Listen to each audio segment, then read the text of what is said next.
Let's get one thing straight. You didn't end up here because life was fair to you. Some wounds burn deeper simply because they shouldn't have happened in the first place. If you've been wronged, betrayed, or left holding the bag for someone else's destruction, you know how heavy the store of injustice is. My name's Julie. If you have any questions, hold on to them until the end. Though the universe rarely offers refunds. Do whatever you need to make yourself feel comfortable. Grab a glass of water or stare at the ceiling. No pressure. Take what serves you and leave the rest behind.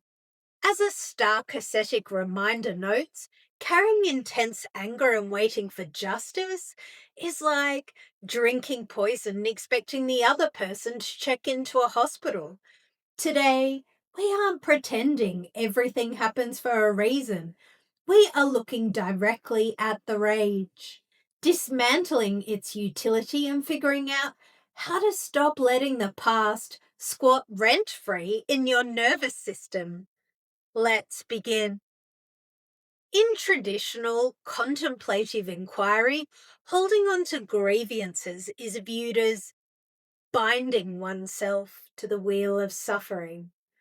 I once read about an ancient statesman who was mocked for his short stature during high-stakes diplomatic negotiations. Instead of flying into a predictable rage or letting his ego start a war, he used wit, proportion, and sharp reality. Testing to put the situation back into perspective, he would say, "He was small because we only have small problem. And when they send a bigger man, you'll know it's a bigger problem." Most of us aren't ancient diplomats. When we face injustice, our wiring doesn't default to clever one-liners. It defaults to a 3-alarm fire. 1, because you were wronged. You didn't deserve what happened, and it's entirely valid to feel furious about it.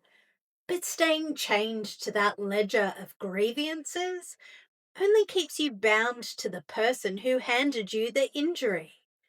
2, because injustice leaves scars. Betrayal and power struggles do not magically evaporate with time. They warp your posture, short-circuit your sleep, and keep your body locked in a perpetual state of defensive readiness. 3, because you deserve to move forward.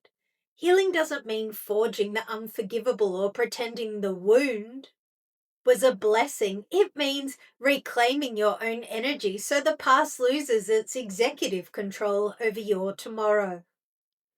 Let's look at what anger is actually doing inside the machine.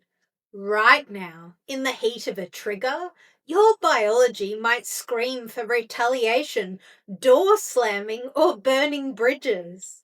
But acting on pure, unfiltered rage without considering the aftermath is like signing up for a lifetime subscription of regret. Lashing out might feel satisfying for 3 seconds, then comes the fallout, the wreckage, and the realization that you just handed your peace of mind over to someone who doesn't care. Waiting for the world to apologize, correct itself, or become fair before you allow yourself to heal is a losing game. The world is chronically unfair. Your liberation lies in reclaiming what you do next. Instead of suppressing your anger or exploding on your environment, we can use a structural, psychological externalization tool developed in clinical frameworks. 1. Externalize the emotion. Picture the heavy rage, frustration, or trauma you're carrying as a physical object. Imagine it sealed inside a bright, heavy red balloon floating right in front of you. 2. Take a slow, deliberate breath in. And as you exhale, allow that mental balloon to expand, gathering up the physical tension and heat of the old grievance. 3. Visualize yourself holding the string, recognizing your absolute agency over it and letting it drift up and away into the open sky, not erasing the fact that it happened, but stripping it of its immediate physical chokehold on your chest. Find a stable, upright seat. Let your feet make heavy contact with the floor. You can keep your eyes open with a soft gaze downward, or you can close them if it feels secure for your nervous system today. Take a slow, deep breath in through your nose and exhale completely, letting your shoulders drop. Huff out any tight, stale air if your body needs to clear it. Notice your internal weather. You don't have to force yourself into a state of fake zen. If there's anger, irritation, or exhaustion present, just acknowledge it. Yeah, there it is. Bring your attention to the physical points of contact, the weight of your body, the chair holding you, the steady rhythm of your breathing. Remind yourself of where you are right now, on this date, in this room. You are safe in the present. The past event is over, even if its echoes are loud. With every inhale, invite a little space around those tight, jagged edges. With every exhale, let your jaw soften just a fraction. You don't have to fix everything today. You just have to refuse to let the past run your next 5 minutes. Take one final anchoring breath, and whenever you're ready, open your eye.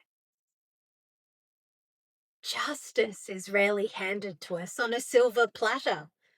Waiting for an apology from a broken system or a broken person is a trap.